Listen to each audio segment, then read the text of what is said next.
बाकी सेंटेंसेस हमारे इन्हीं शब्दों से बन जाएंगे होते हुए, तो ये सावधानी रखनी ना। आज का जो हमारा क्लास है वो है कंपाउंड सेंटेंसेस पे। कंपाउंड सेंटेंसेस होते क्या हैं? कंपाउंड सेंटेंसेस होते हैं संयुक्त वाक्य। इन्हें क्या कहते हैं? संयुक्त वाक्य। इसमें क्या होता है, दो इंडिपेंडेंट क्लास होते हैं, या कह सकते हैं कि दो प्रिंसिपल क्लास होते हैं। इंडिपेंडेंट क्लास वो होता है जो अपना मीनिंग स्पष्ट कर सकता है, उसे किसी की जरूरत नहीं होती कि वो अपना अर्थ स्पष्ट करने के लिए उसे किसी प्रिंसिपल क्लास की जरूरत होती है। यहाँ पे दोनों ही अपने हिसाब से प्रिंसिपल क्लास होते हैं, दो या दो से ज़्यादा हो सकते हैं। तो विभिन्न इंडिपेंडेंट क्लास को जब हम किसी कंजंक्शन के द्वारा जोड़ते हैं तो जो हमारा वाक्य तैयार होता है उसे हम क्या कहते हैं? कंपाउंड सेंटेंस कहते हैं। मैं आपको बता देता हूँ क्या है कंपाउंड सेंटेंस में। हमारे पास दो या दो से ज़्यादा क्या होते हैं? Independent class. इंडिपेंडेंट मीन्स स्वतंत्र। इंडिपेंडेंट क्लास होते हैं, दो या दो से अधिक भी हो सकते हैं। इंडिपेंडेंट स्वतंत्र उपवाक्य जो अपना मीनिंग खुद स्पष्ट कर सकते हैं। और जब इनको हम जोड़ते हैं किसी कोऑर्डिनेटिंग कंजंक्शन से, किसी कोऑर्डिनेटिंग कंजंक्शन के इनको जोड़ देते हैं, कोऑर्डिनेटिंग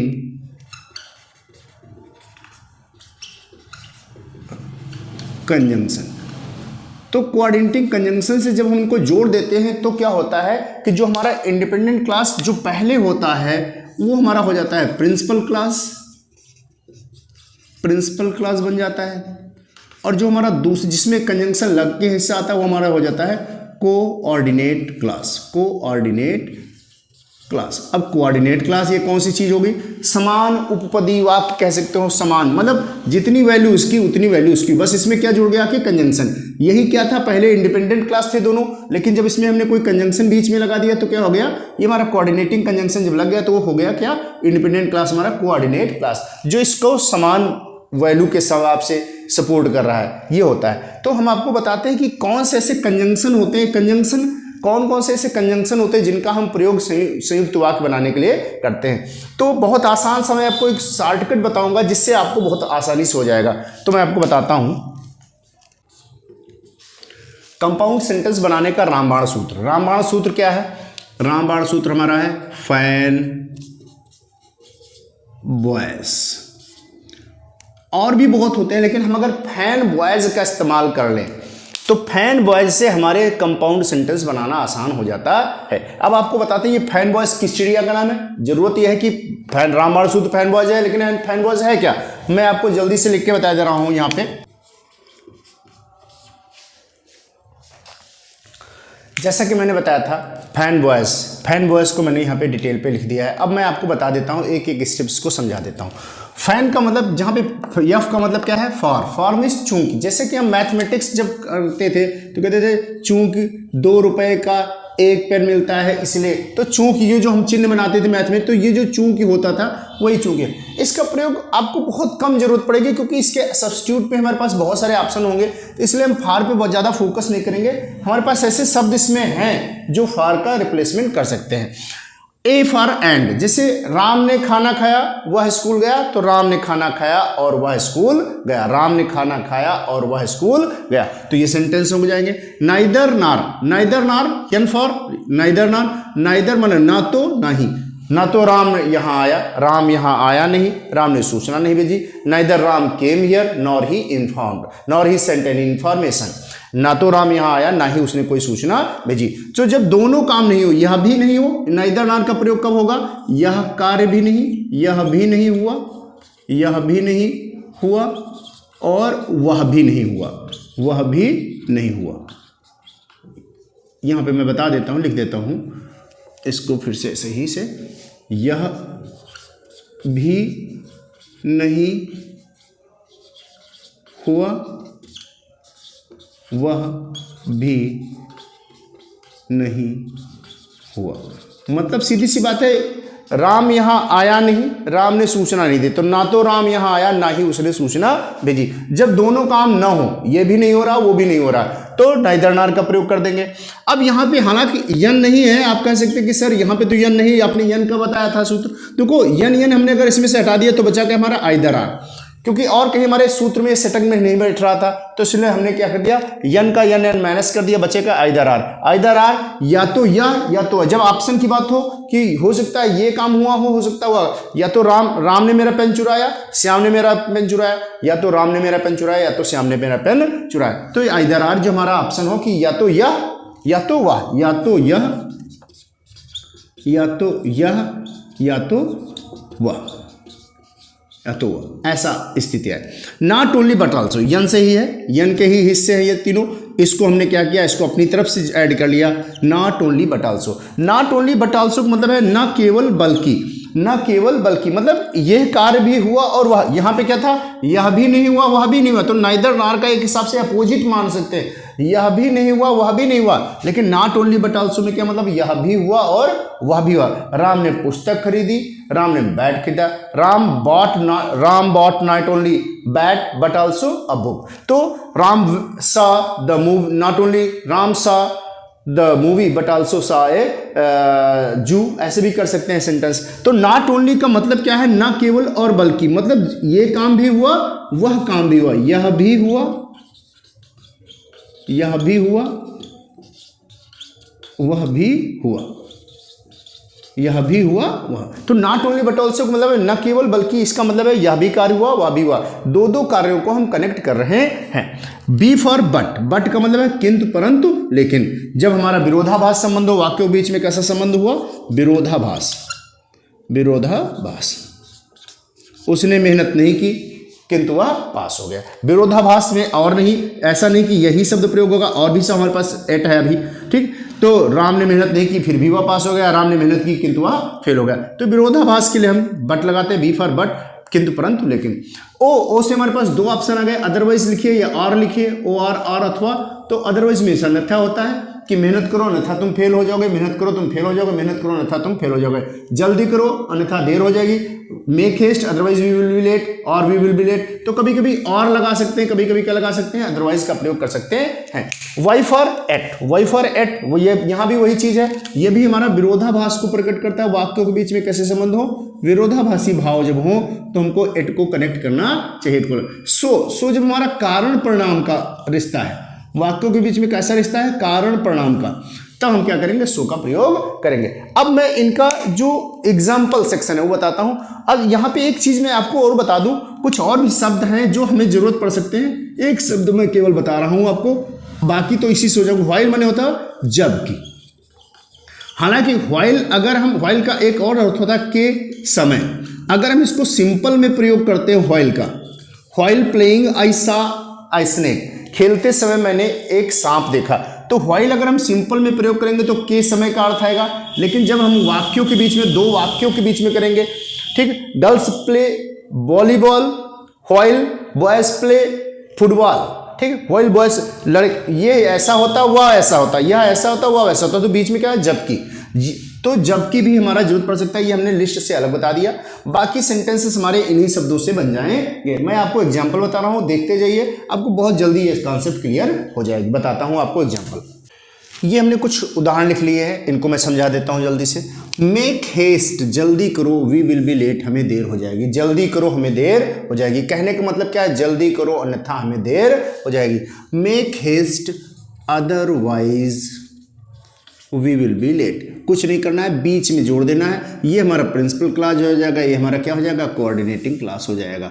आपको यहाँ पे एक चीज़ बता दें, जो हमारा कंजंक्शन लगते हैं उसमें कुछ ऐसे कंजंक्शन होते हैं, जैसे हमारे पास अगर एंड है, बट है, नॉर है, और है, सो है, तो इनके बाद हमें पहले कामा लगा देना चाहिए। हालांकि बहुत सी पुस्तकें इसके फेवर में नहीं रहती हैं, लेकिन मैंने बहुत सी जगह पे देखा भी है कि क्या होता है कि ये जो हमारे कोऑर्डिनेटिंग कंजंक्शन होते हैं, ये वाले, इनके पहले में क्या लगा देना चाहिए, कामा लगा देना चाहिए। कामा हम लगा सकते हैं, तो यहाँ पे अगर चाहते तो हम कामा यहाँ पर भी कर सकते थे, make haste comma otherwise we will be late. Make haste, जल्दी करो अन्यथा हमें देर हो जाएगी। मैंने बताया कामा के लिए, मैंने बहुत सी पुस्तकों में देखा है कि जो हमारा कोऑर्डिनेटिंग कंजंक्शन होता है उसके पहले, ठीक पहले क्या लगा देते हैं, कामा।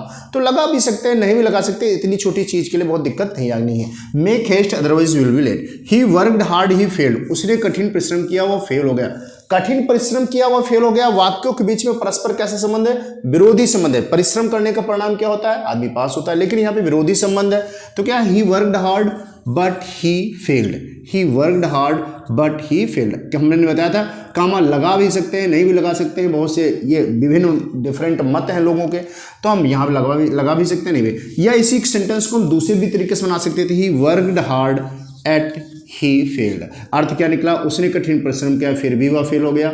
उसने कठिन परिश्रम किया किंतु वह फेल हो गया। He did not work hard he passed. उसने कठिन परिश्रम नहीं किया, वह पास हो गया। इसमें भी क्या? परिश्रम नहीं किया तो फेल होना चाहिए था, लेकिन परिश्रम नहीं किया, क्या हो गया? पास हो गया। और अपोजिट संबंध है तो इसमें भी वही हाल होना, did not work hard but he passed. या हम कहें he did not work hard comma yet he passed, फिर भी वो क्या हो गया? पास हो गया।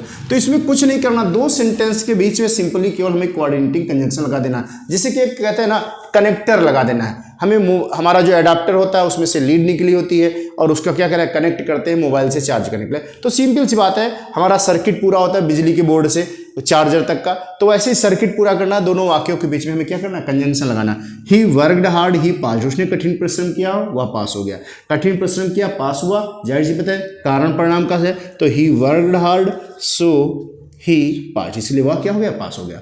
Speak the truth you will be respected by all. सत्य बोलो, आपका सभी लोग सम्मान करेंगे। आपका सभी लोग सम्मान करेंगे, आपका सब लोग सम्मान करेंगे, तो क्या हो जाएगा? Speak the truth and you will be respected by all. Speak the truth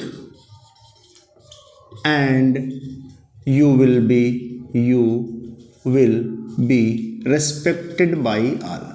सत्य बोलो और आप सभी के द्वारा सम्मानित किए जाओगे। Speak the truth and you will be respected by all, ये करो और ऐसा होगा। हेट बिगेट्स हेट, ये थोड़ा ध्यान देने वाला सेंटेंस है। Hate begets hate, love begets love. घृणा से घृणा उत्पन्न होती है, प्रेम से प्रेम उत्पन्न होता है। घृणा से घृणा, प्रेम से प्रेम उत्पन्न होता है। तो जब हमें ऐसे सेंटेंस बनाए, मैंने अभी थोड़ी देर पहले आपको सबसे लास्ट में क्लू दिया था, बताया था व्हाइल।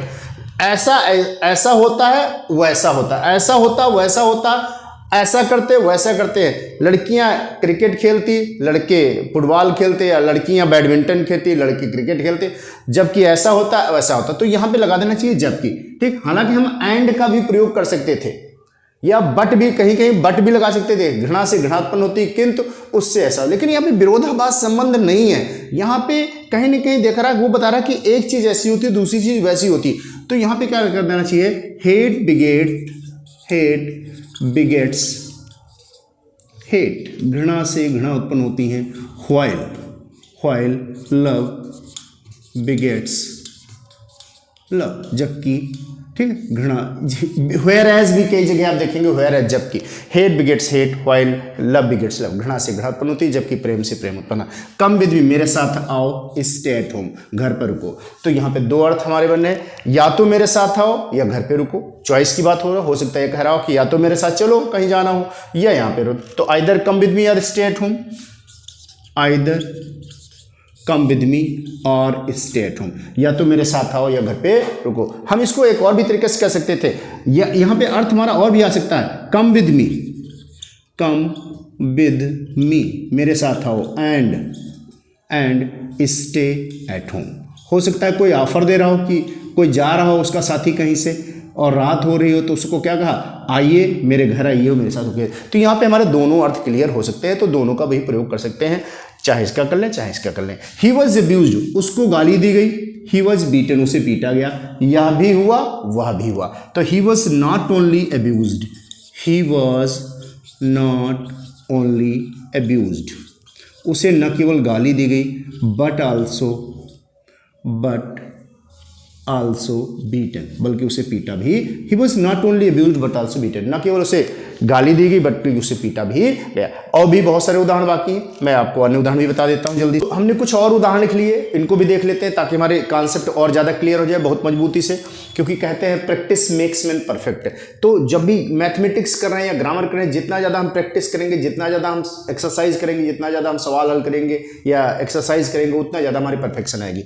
सेंटेंस लिखा है, मोडू did not attend the meeting, he did not send any information. तो मोनू ने मीटिंग अटेंड नहीं की और उसने कोई सूचना भेजी। तो क्या हो जाएगा हमारा सेंटेंस? हो जाएगा नाइदर मोनू अटेंडेड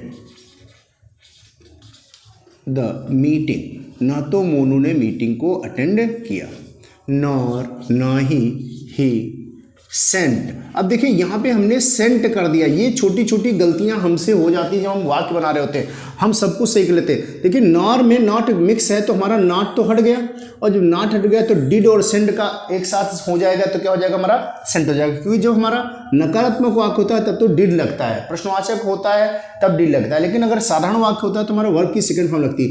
नॉट हमारा मिक्स हो गया नॉर में तो डिड और सेंट हो गया, क्या हो गया, सेंट हो जाएगा। ये गलतियां हम लोग कर देते हैं सब कुछ मालूम होते हुए, तो ये सावधानी रखनी। Neither Monu attended meeting nor he sent any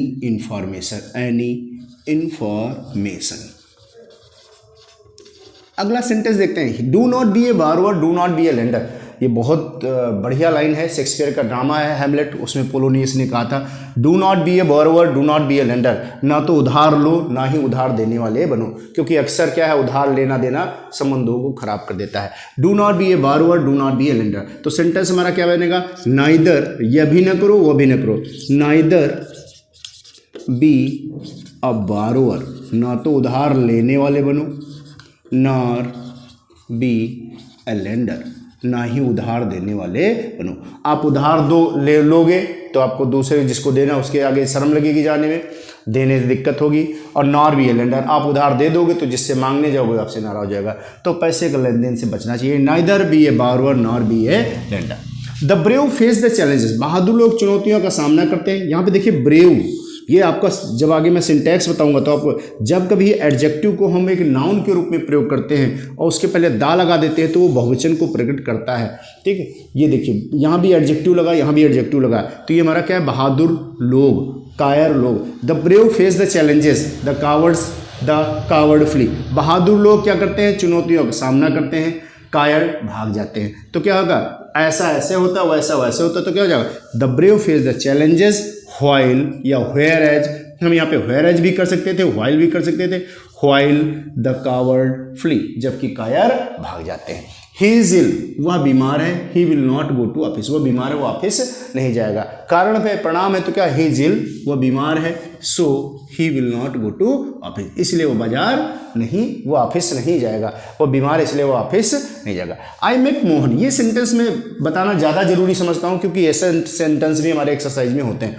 I met Mohan, मैं मोहन से मिला, ही गिव मी ए बुक, उसने मुझको एक पुस्तक दी।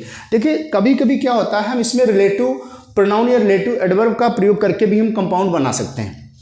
कैसे, मैं मोहन से मिला and he give me a book, और उसने मुझको एक पुस्तक दी। पहली बात तो हमारे पास एक तरीका था, I met Mohan and he give me a book, एक तो तरीका ये हो गया हमारे पास, ठीक, और कोई इसमें लॉजिक लग नहीं रहा। दूसरी चीज हमने बताया कि रिलेटिव प्रोनाउन या रिलेटिव एडवर्ब का प्रयोग करके भी हम बना सकते हैं, और बस क्या करना है, जो हमारा कंजंक्शन लगाना है उसके ठीक पहले कामा लगा देंगे। सेंटेंस क्या बनेगा हमारा, आई मेट मोहन, मैं मोहन से मिला, comma, who give me a book, जिसने मुझको एक पुस्तक दी। ये कंटिन्यूएशन में अगर है ऐसा तो हम कर सकते हैं, मोहन इधर था उधर क्या कंटिन्यूएशन में था ही, तभी हम ये प्रयोग करेंगे। लेकिन मैं आपको राय देता हूं कि आप इस चीज़ का प्रयोग ना करें बोर्ड परीक्षा में खासकर। क्यों, क्योंकि जब काफ़ियाँ चेक होती है तो बोर्ड पे कॉपी चेक करने वाले के पास बहुत सारा प्रेशर रहता है, बहुत सारा ध्यान, मान लीजिए थोड़ा सा ध्यान अगर हट गया तो हम उसको कॉम्प्लेक्स समझ लेंगे तो आपका नुकसान हो जाएगा। इसलिए ऐसी जल्दबाजी नहीं करनी चाहिए, हमें ध्यान देना चाहिए कि हमारा सेफ कौन सा है उसको प्रयोग करना चाहिए। हालांकि परीक्षा में ऐसे क्वेश्चन नहीं दिए जाते हैं जो बच्चों को डिस्प्यूट में कहीं ना कहीं डिस्प्यूटेड क्वेश्चन हो या उनको भ्रमित करें, लेकिन मैंने आपको बताया कि ये जब भी प्रयोग करना है तो बहुत सावधानी से देखना है कि इसके पहले कंटिन्यूएशन में कामा जरूर लगा देना है। वहाँ पे क्या होता है, जब कॉम्प्लेक्स बनाते थे adjective clause, I met Mohan who give me book, वहाँ पे कामा नहीं लगाते थे, ठीक, ये अंतर है। लेकिन हमने क्या कहा, आप इस चीज़ का प्रयोग ना करें। That animal may be a fish, it may be a serpent, it must be one of them. ये जानवर मछली हो सकता है, ये सर्प हो सकता है, इनमें से एक होना चाहिए। तो इसमें क्या है, या तो यह है या तो वह, ऐसे करके बनाएंगे तो सेंटेंस बनेगा that animal is either a fish or a serpent. यह जानवर या तो एक मछली है या एक सर्प है। इसको हम दूसरी तरीके से भी लिख सकते थे, हम सेंटेंस क्या लिख सकते थे, दैट एनिमल मे बी या मस्ट बी, मे बी या मस्ट बी भी कह सकते हैं जो उसमें लगा हुआ था, must be, must be, must be either, अवश्य होना चाहिए आइदर अ फिश और अ सर्पेंट। हम इसको ऐसे भी बना सकते थे। तो दो ऑप्शन है, चाहे ऐसे कर ले, मे बी संभावना को प्रकट कर रहा है भाई, क्यों श्योरिटी तो है नहीं, तो संभावना मे बी, मस्ट भी अवश्य होना चाहिए, मतलब दो में से तो एक है ही है। तो दैट एनिमल मे बी या must be either a fish और ए सर्पेंट। तो ये हमारे वाक्य कंपाउंड के हो गए। तो इन पे अगर हम प्रैक्टिस करेंगे इनकी एक्सरसाइज, भविष्य में मैं इनकी एक्सरसाइजेस भी करवाऊंगा। अभी तो आपको मैं रूल्स बता रहा हूँ एग्जाम्पल के साथ, ऐसे भविष्य में जब समय मिलेगा तो मैं धीरे धीरे इनकी एक्सरसाइजेस भी पूरी डिटेल में कराऊंगा, बहुत सारे वाक्य कराऊंगा, जिससे ज़्यादा से ज़्यादा आपकी प्रैक्टिस हो सके। आप अगर घर पे सेल्फ स्टडी करना चाहें तो आपके पास पर्याप्त मटेरियल हो सके। तो ये हमारा कंपाउंड क्लास खत्म हुआ। इसके साथ हमारा सिंथेसिस का जो सिंपल बनाने का क्लास था या कॉम्प्लेक्स का था या कंपाउंड का था, तो हमारा सिंथेसिस या कंपैक्ट क्लास हमारा पूरा हो गया। मैं बाद में इसको प्लेलिस्ट में कन्वर्ट कर दूंगा, आप ये देखते रहिए, अपना नोट्स बना लीजिए। आगे की क्लास भी जल्दी ही मैं रिलीज करूंगा तो आपको उसकी सूचना दूंगा। धन्यवाद।